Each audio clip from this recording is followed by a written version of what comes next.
आउज़ुबिल्लाहिमिनश्शैतानिर्रजीम बिस्मिल्लाहिर्रहमानिर्रहीम।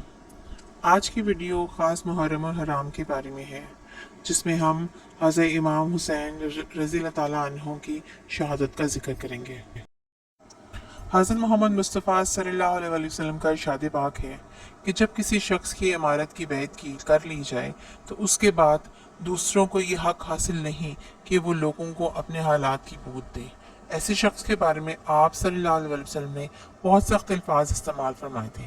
सही मुस्लिम यजीद के ज़माने में मौजूद सहाबा कराम के सामने हज़ूर अक़दस सल्लल्लाहु अलैहि वसल्लम के यही मुक़द्दस इरशाद थे। सारा आलम इस्लाम यजीद की बैत पर मुत्तफ़िक हो चुका था। वो जानते थे कि यजीद के वालिद हज़रत अमीर मुआविया 20 साल तक शाम पर और 20 साल तक सारे आलम इस्लाम पर हुकूमत कर चुके थे। हज़रत अमीर मुआविया ने अपने बेटे यजीद को अपना वली अहद बनाया और लोगों की इसकी बैत करने पर मजबूर किया। इराक़ और शाम इनके इस हुक्म के सामने झुक गए, लेकिन मक्का और मदीना के लोगों ने मुखालफत की क्योंकि इस्लामी कानून के खिलाफ था। ऐसा पहले कभी ना हुआ था। खुद हजूर अकरम सल्लल्लाहु अलैहि वसल्लम ने ऐसा ना किया था और ना ही उनके खुलफा ने।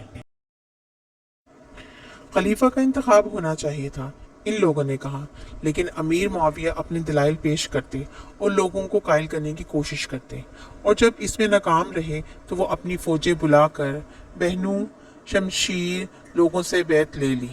लेकिन जिन असहाब ने बैत ना की, इनमें इब्ने ज़ुबैर, अब्दुल्ला बिन उमर और हज़रत हुसैन रज़ी अल्लाह ताला अन्हु थे। इस तरीके से खिलाफत एक बार बन गया। यजीद एक ऐश परस्त नौजवान था। लोगों के वहमो गुमान में भी ना था कि इस जैसा शख्स एक दिन खलीफा मुस्लिमीन बन जाएगा, लेकिन अमीर मुआविया खिलाफत अपने ही ख़ानदान में रखना चाहते थे और इनकी ये ख्वाहिश तबाही का बाइस हुई जिसकी कोई नज़ीर नहीं। और जब अमीर मुआविया वफात पा गए तो यजीद खलीफा बन गया। सबसे पहला काम जो यजीद ने किया वो ये था कि हर एक से अपनी खिलाफत की बैत ली। वो जानता था कि हज़रत हुसैन रज़ी अल्लाह ताला अन्हु और हज़रत अब्दुल्ला बिन ज़ुबैर ने अभी तक बैत कबूल ना की थी। लिहाजा इसने मदीने के गवर्नर वलीद को लिखा कि वो इनको मुझे खलीफा तस्लीम करने के लिए मजबूर करे। वलीद को नए खलीफा के सख्त अहकाम मर्दान बिन हुक्म ने जो इसके पेश रू थे उनको मशवरा दिया कि तीनों कसूरवारों को बुलाकर इन्हें सख्ती से खलीफा की इताअत पर मजबूर किया जाए। अब्दुल्ला बिन उमर बिल्कुल बेसरर इंसान थे।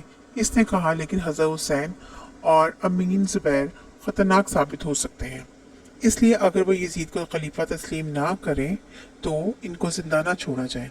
लेकिन वलीद अपने किए पर खुश ना था। इब्ने ज़ुबैर रातों रात एक गैर मारूफ रास्ते से मक्का रवाना हो गए। इनका ताक़ुब किया गया मगर कहीं पता न चला। अगले दिन हज़रत इमाम हुसैन रज़ी अल्लाह ताला अन्हु भी अपने अहल व इयाल समेत मदीने से चले गए। हज़रत इमाम हुसैन रज़ी अल्लाह ताला अन्हु ने कूफा जाने का इरादा कर लिया। अहले कूफा की हिमायत के वादे बीच मालूम हुए, लेकिन आपके दोस्तों और रिश्तेदारों ने इसकी मुखालफत की और वो उनको इस इरादे से बाज रखना चाहते थे। उन्होंने आपको मशवरा दिया कि वो हरगिज़ कूफे वालों का एतबार ना करें। कूफे वाले अपनी गैर मुस्तकिल मिजाजी और बददियानती की वजह से मशहूर थे। ये वही लोग थे जिन्होंने आप रज़ी अल्लाह ताला अन्हु के वालिद मुकर्रम को बीच मंजदार में छोड़ दिया था और आप रज़ी अल्लाह ताला अन्हु के बड़े भाई हज़रत इमाम हसन रज़ी अल्लाह ताला अन्हु से गद्दारी के मुर्तकब हो चुके थे। इसलिए ये फैसला किया गया कि पहले किसी शख्स को भेजा जाए जो वहां जाकर सूरत हाल का जायजा ले और सही अंदाज़ा लगाने के बाद इसके मुताबिक इत्तला दे और वह इस बेवफा शहर के बाशिंदों की वफादारी का इम्तिहान ले। इस काम के लिए हज़रत इमाम हुसैन के चचाजाद भाई मुस्लिम बिन अकील को मुंतखब किया गया। मुस्लिम बिन अकील कूफा पहुंचकर एक दोस्त मुख्तार के मुकान पर उतरे। इनकी आमद की खबर सुनकर लोग जोक दर जोक जमा होने लगे। उन्होंने अपनी मुकम्मल वफादारी का यकीन दिलाया और वो हज़रत इमाम हुसैन रज़ी अल्लाह ताला अन्हु के लिए अपनी जान तक कुर्बान करने के लिए तैयार थे। उन्होंने रो रो कर मुस्लिम बिन अकील के हाथों को चूमा और हुसैन इब्ने अली की हिमायत का अहद किया। थोड़े ही दिनों में तकरीबन 20,000 कूफियों ने बैत कर ली। मुस्लिम बिन अकील जानिसारी का ऐसा शानदार मुजाहरा देखकर बहुत खुश हुए। अब अहले कूफा की वफादारी को शुबे की नज़र से देखने की कोई गुंजाइश न थी। लिहाजा आपने हज़रत इमाम हुसैन रज़ी अल्लाह ताला अन्हु को हज़रत अब्बास बिन आले शुएब के हाथ एक ख़त अरसाल किया اور آپ کو بلا تاخیر چلے جانے کی دعوت دی، کیونکہ حالات بالکل آپ کے حق میں تھے، لیکن کوفیوں نے غداری کی۔ حضرت امام حسین رضی اللہ تعالیٰ عنہ نے لشکر کثیر کے مقابلے کی تیاری شروع کی، اور آپ رضی اللہ تعالیٰ عنہ نے اپنی فوج ترتیب دی، جو کہ صرف 2 افراد پر مشتمل تھی، 32 گھوڑے اور 40 پیدل، اور آپ رضی اللہ تعالیٰ عنہ نے علم اپنے بھائی عباس کے ہاتھ میں دیا۔ جنگ شروع ہونے سے پہلے آپ نے ایک دفعہ پھر اپیل کی کہ یا تو واپس لوٹ جانے دیا جائے یا یزید کے پاس لے جایا جائے۔ اے کوفہ کے لوگوں، تم میری بات سن لو، مجھے موقع دو، میں تمہیں راہ راست پر لا سکوں۔ تم میرے آنے کی وجہ بخوبی جانتے ہو، اور اب اگر تم مجھ سے انصاف کرو گے تو یہ تمہاری خوش بختی ہوگی، اور اگر تم ایسا کرنے کو تیار نہیں تو تمہاری مرضی۔ تم سب مل کر مجھ سے جنگ کرو، اور اگر تم کرنا چاہتے ہو، اور میرا اللہ ہی میرا کارساز ہے، اور وہی نیک بندوں کی مدد کرتا ہے۔ سرکار دو عالم کے نواسے کی یہ تقریریں سن کر آپ کی بہو بیٹیاں رونے لگ گئیں۔ جب یہ بات حضرت امام حسین رضی اللہ تعالیٰ عنہ نے سنی تو حضرت عباس سے کہا، ان کو چپ کرواؤ، میری عمر کی قسم انہیں ابھی بہت رونا ہے۔ اور پھر کوفیوں سے مخاطب ہو کر کہا، لوگوں، اس خون کو دیکھو جو میری رگوں میں دوڑ رہا ہے۔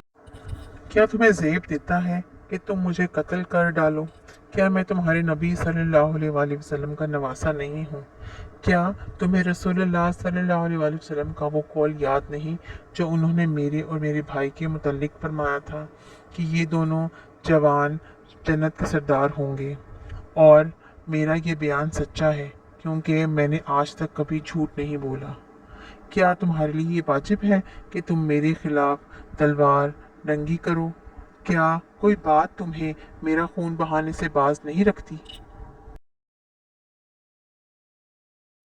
لیکن یہ سب کچھ بیکار ثابت ہوا۔ سمر اور اس کے ساتھی لڑائی پر تلے ہوئے تھے، اور انہوں نے حضرت امام حسین رضی اللہ تعالیٰ عنہ کی پیشکش بھی رد کر دی۔ وہ انہیں یزید کے پاس بھی نہ لے کے گئے، کیونکہ انہیں یقین تھا کہ یزید ان کی تعظیم و تکریم میں کوئی کسر نہ اٹھا رکھے گا، اور اس طرح رسول اللہ صلی اللہ علیہ وآلہ وسلم کے نواسے کو زیر کرنے کا موقع انہیں پھر حاصل نہ ہوگا۔ ادھر سمر اپنے سواروں کو لے کر ان کے قریب آیا اور انہیں حملہ کرنے کا حکم دیا۔ حضرت امام حسین نے سختی سے مقابلہ کیا اور انہیں پسپا کر دیا، لیکن وہ پھر آئے اور ان کا محاصرہ کیا۔ ایک شخص نے آپ رضی اللہ تعالیٰ عنہ کے سر پر تلوار کا وار کیا۔ آپ رضی اللہ تعالیٰ عنہ نے اس پر امامہ باندھ لیا۔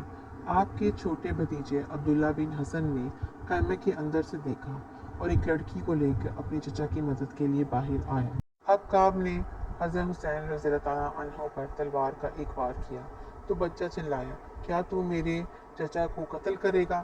یہ سن کر ابن کعب نے بچے پر تلوار چلا دی۔ بچے نے بازو پر وار روکا، جس سے ہاتھ کٹ گیا۔ بچہ تکلیف سے بے قرار ہو کر تڑپنے لگا۔ حضرت امام حسین رضی اللہ تعالیٰ عنہ نے اسے گود میں اٹھایا اور اللہ تعالیٰ سے ان لوگوں کے لیے تباہی کی دعا مانگی جنہوں نے مدینے سے بلا کر دھوکہ دیا۔ آپ رضی اللہ تعالیٰ عنہ کا تمام جسم شدید زخمی ہو چکا تھا، لیکن آپ رضی اللہ تعالیٰ عنہ کی شمشیر آبدار کی تاب نہ لا سکی۔ کیا تم مجھے قتل کرنے پر تلے ہوئے ہو؟ جب سمر نے یہ دیکھا، اس نے اپنے تیر اندازوں کو تیر چلانے کا حکم دیا اور چاروں طرف سے آپ پر حملہ کر دیا۔ زنہ بن شریک نے تیزی سے آپ کے بائیں بازو پر تلوار ماری۔ آپ لڑکھڑائے اور دشمن مڑتے ہوئے تیر سے ڈر کر پیچھے ہٹ گئے، لیکن سنان بن انس شخصی نے آگے بڑھ کر نیزہ مار دیا اور آپ زمین پر گر پڑے۔ خلی بن یزید آگے بڑھا کہ آپ کا سر تن سے جدا کر دے، لیکن ہمت نہ پڑی اور وہ خوف سے کانپنے لگا۔ خدا تیرے عزا کو شل کر دے، سنان چلایا اور خود گھوڑے سے اتر کر آپ کا سر مبارک الگ کر ڈالا۔ یہ دن تاریخ اسلام میں 10 محرم 2 ہجری کو میں پیش آیا۔